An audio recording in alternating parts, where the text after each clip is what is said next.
Morning all my dear students. So here let's begin with the part 2 data handling class 8 mathematics by your Sonali ma'am. So I hope you will enjoy this part. In this part we will discuss more about graphs, how to represent them and how to draw them. Start with all about the data. In our various fields we need to information in the form of numerical figures. Each figure of this kind is called the observation. The collection of all the observation is known as data. So some important terms are defined as below. The first is data, a collection of numerical facts regarding the particular type of information is called data. Raw data, a collection of observation gathered initially is called the raw data. Now suppose if I give you some activity to collect the data on that number of vehicles possessed by the families in your society or apartment. So simple, you will go and collect the data initially, that is called the raw data. Then you will group the data into the two-wheeler, four-wheeler, bicycle, tricycle. That will be the final data, and that data you can represent using various graphs and the charts. Types of graphical representation. There are telecharts or frequency charts, pictograph, bar graph, double bar graph, histograph and the pie graph. Now frequency distribution. For example, suppose we make the survey of 20 families or locality and find out the number of children in each family.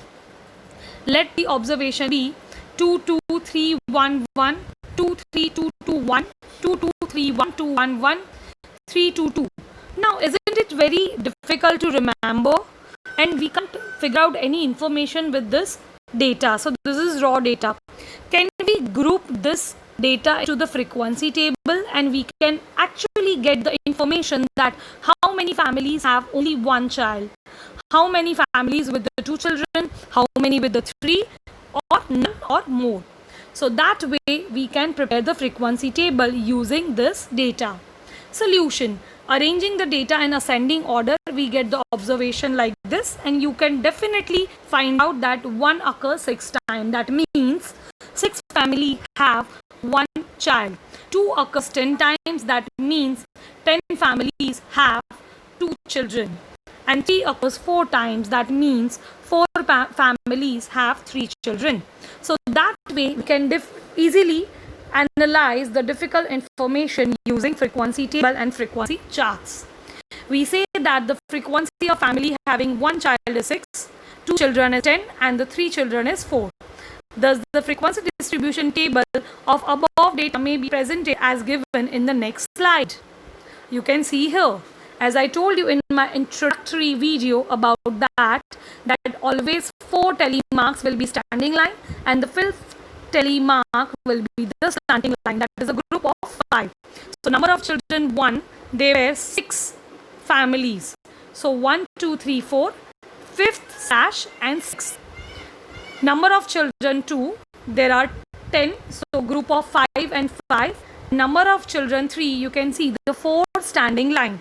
So you just sum the number of all frequencies, that is 6 plus 10 plus 4, that is 20. That goes with that our frequency table is correctly formed.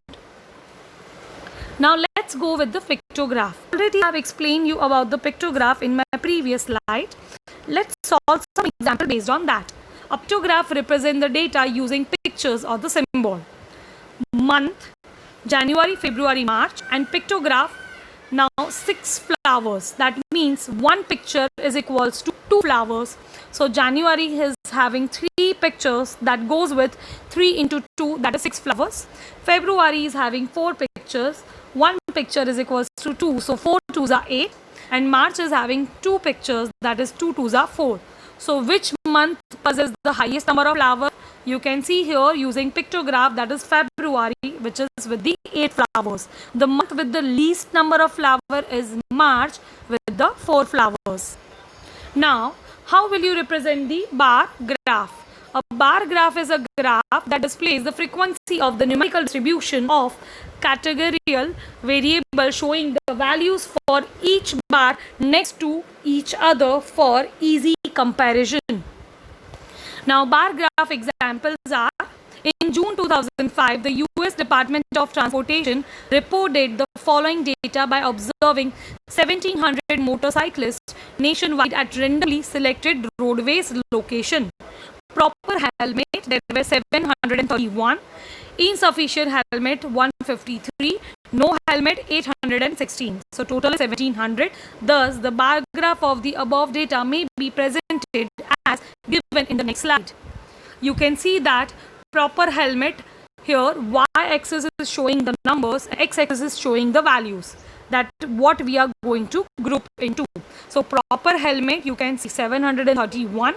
Insufficient helmet is between 100 and 200, that is 153, and no helmet, which is just above the 800, which goes with the 816. So just by looking at the graph, you can say that insufficient helmet was the least found and no helmet was mostly found using this bar graph. Now double bar graph. So the table shows the number of pets owned by the student in two classes. So class A and class B. Pet dog, class A is having 12, class B is having 14. Cats 9 and 8, and bird, class A is having 2 and class B is having 3. So now let's represent the comparison of class A and B using double bar graph as shown in the next slide. You can see that here you have to be very careful that both the graphs you have to show with a different color or different design, and you have to mark that, or you have to show that which design belongs to what. So green goes for class 8 here and orange goes for class B here. You can see that dog, cat and bird, that the data that I have represented on x-axis and the numericals or the numbers I have expressed to the y-axis. Now just I have plotted the graph. Now using graph I can see that class B is having more number of dogs, whereas class A is having more numbers of cats. Meanwhile, class B is having more number of birds. So this way you can make the comparison. Similar kind of double bar graph you can show with yourself and your friends, and you can group your data using the marks that you have obtained in your test. That you can go for the marks like math, science, English and Hindi, and you can compare your marks with your friends using double bar graph. Isn't it so interesting? Histograph. Histograph is a bar graph that shows the frequency of data within the equal intervals. There is no space between the bar in the histograph. That is the only difference between the bar graph and the histograph. For example, the table below shows the number of hours students watch TV in 1 week. Make a histograph of the data. You can see that number of hours of TV are in the continuation, which is 1:3, 4:6, 7:9. And frequency for them are given 15, 17, 17. Now let's draw the histograph for this. You can see that I have shown the histograph using this value. I have shown the hours on the x-axis and the frequency on the y-axis. Always show the frequency on the y-axis because your graph is going to be taller. Now you can see that all the bar graphs are joined together. They don't have a gap in between. That means this is your histograph. You can see that the frequency of children who are watching TV for less than 4 hours, they are in 15 in number, less than just 16, that is 15 in numbers. And the number of children watching TV for more than 3 hours is 17 plus 17, which goes for 34 students or 34 children. Let's go ahead. Now, circle graph or the pie chart. A circle graph represents the data in the circular form. A circle graph shows the relationship between the whole and its part. It is divided into sectors. Each sector visually represents an item in a data set to match the amount of item as percentage or in the fraction of the total data set. So either way can convert the information in the degrees, as entire circle is made up of 360 degrees, and you can just divide your given fractions into degree, or you can convert them into the percentage. Let's see how we can do them. Now how to draw the pie chart. Step 1. Calculate the angle of each sector using the formula. I'll give you the formula. Draw the circle using pair of compass. Use the protractor to draw the angles for each sector. Label the pie chart and all its sector with the different color or the different designs. Here is the formula how to calculate an angle of a pie chart. Calculate the angle of each sector using the formula is angle of the sector is equals to frequency of the data upon total frequency into 360. Here we multiply with 360 because circle is entirely made up of 360 degree. Total angle should add up to 360 degree. Now pie chart example here, you just see one example. In a school there are 750 students in a year, 420 students in year 2 and 630 students in year 3. Draw a circle graph to represent the number of students in this group solution. So total number of students, I'll add them up to 750, 420, 630. That goes to 1800. Now size of first angle, that will be year 1 is equals to 750 upon 1800 into 360, that is 150 degree.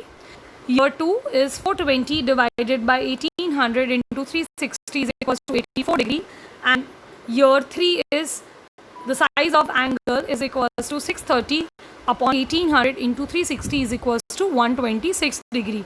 If I'll add all these degrees, that comes 360 degree. Let's represent these values in the form of pie chart. You can see that I have drawn the degrees using protractor and I have marked them as year 1, year 2 and year 3. So this is a group of students in the school. I hope you have understood the different forms and the different graphs, how to represent them using PPTs. Now the next part we will discuss about the probability and then the textual exercises. See you for the next parts. Bye bye.